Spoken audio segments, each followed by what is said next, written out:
So today, let's take a look at 10 runs and arpeggios that we put together for you. These are great when you're improvising and to fill out these spaces when you're playing solo piano.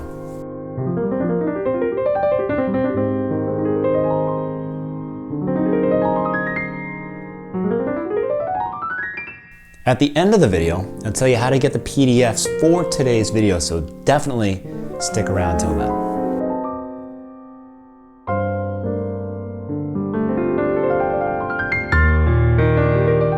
Number 1.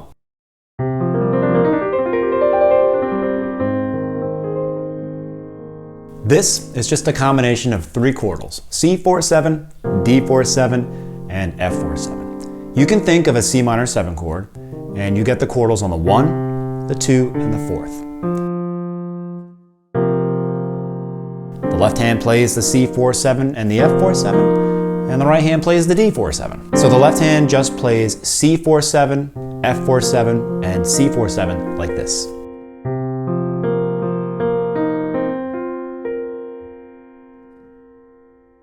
And the right hand starts with the quartal in first inversion with G at the bottom, which you can see as a G sus4. Then in root position, and then in first inversion again. And then we just alternate left and right like this.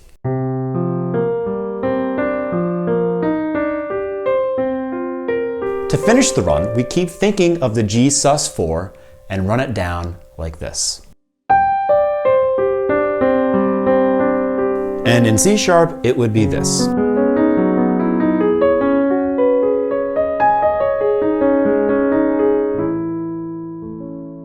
And you can finish on any note on the downbeat. Let's say I'm gonna go to D flat major 7. Then I can play this.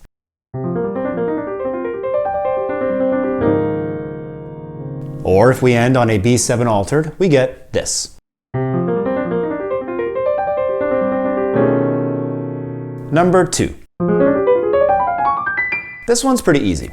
Just think of 2 major triads, D flat and G. The left hand plays D flat in first inversion, and the right hand plays a G in second inversion.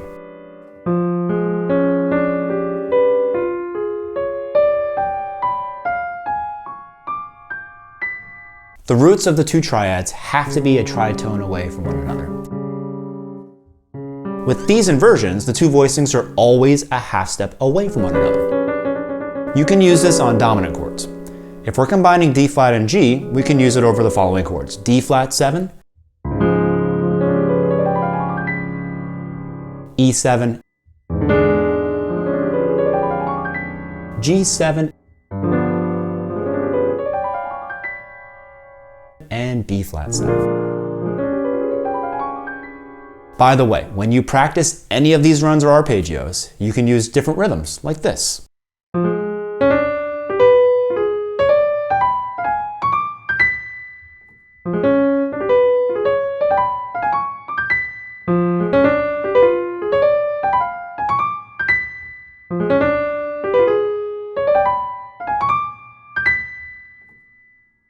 And also, you can add one note at a time like this.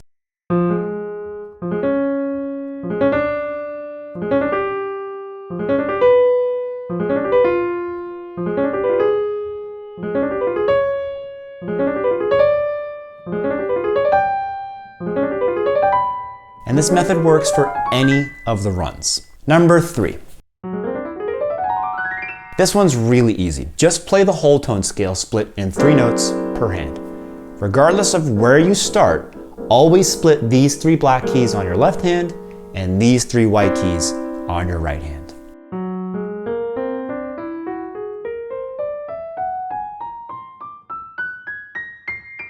And for the other whole tone scale, I like to play these 3 on the left and these 3 on the right.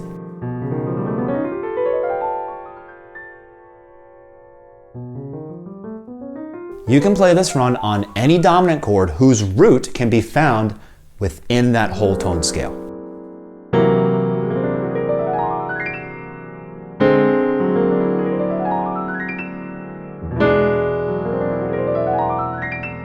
Number 4. In this run, we're using a pentatonic scale in a very unique way. Instead of thinking of the scale, we think of two substructures that make up the entire pentatonic scale. So think of the D minor pentatonic and extract two sus4 chords from it, D sus4 and C sus4, like this.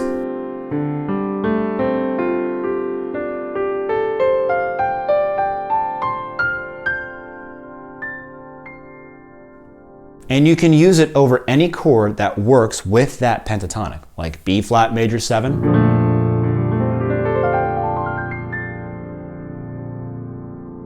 D minor 7,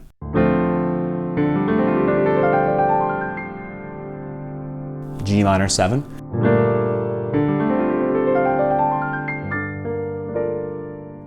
F major 7,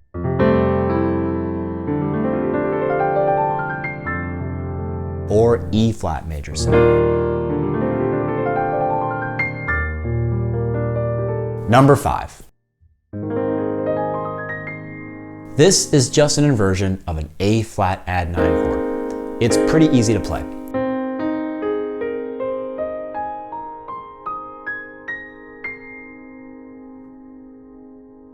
And you can use it on any chord that takes that add 9 chord as an upper structure, like A flat major 7, D flat major 7, F minor 7, A flat 7, or even D7 to get an altered sound. If you don't know what upper structures are, we have a whole course designed around teaching you how to use them, how do they work, and all the theory there within. So for tricks like this or the next one we're about to talk about, you definitely want to look into that. Number 6.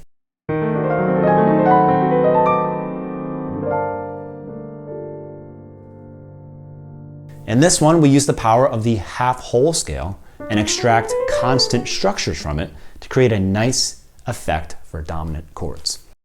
These are altered quartals, made up of an augmented fourth and a perfect fourth.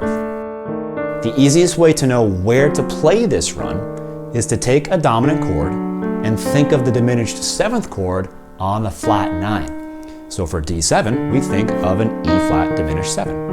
Then we play all major 7 sharp 4 altered quartals on each of the notes of that chord. E flat major 7 sharp 4, F sharp major 7 sharp 4, A major 7 sharp 4, and C major 7 sharp 4. The right hand plays the next major 7 sharp 4 in the sequence like this.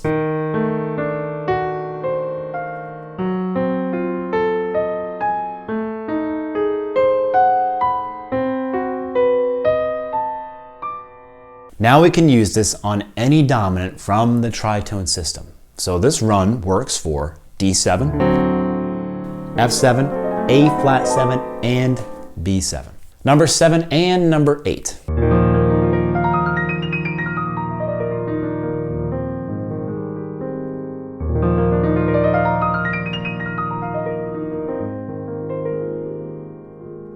These are variations of one another. The perspective here is to think of the perfect quartal on the 9th of a major 7 chord. So for E flat major 7, we play F4 7 like this.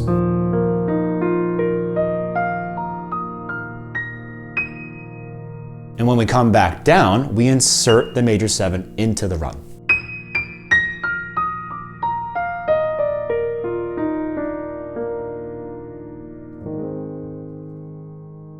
And number 8 is the exact opposite.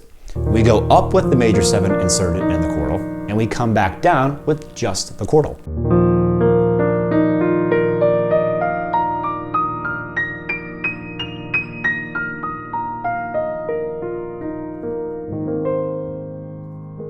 Of course, we can use this over an E flat major 7, but we can also use it over A flat major 7 or a C minor 7.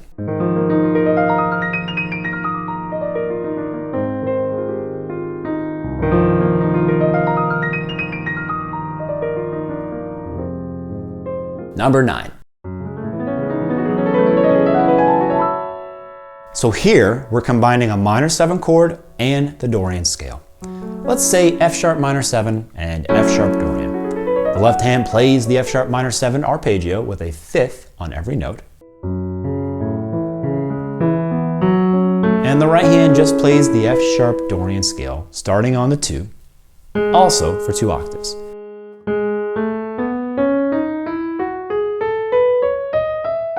And then we combine them like this.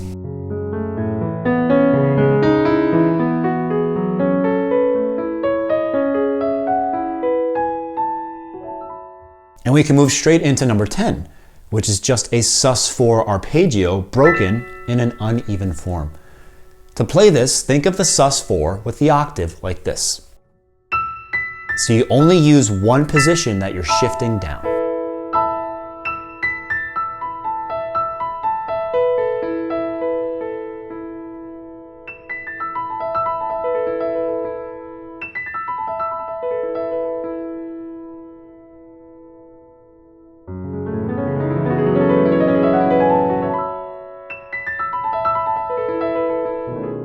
That's all for today. As always, all of our members will receive a PDF highlighting and notating today's exercise. If you're not a member yet, go ahead and click on the join button or the link down below.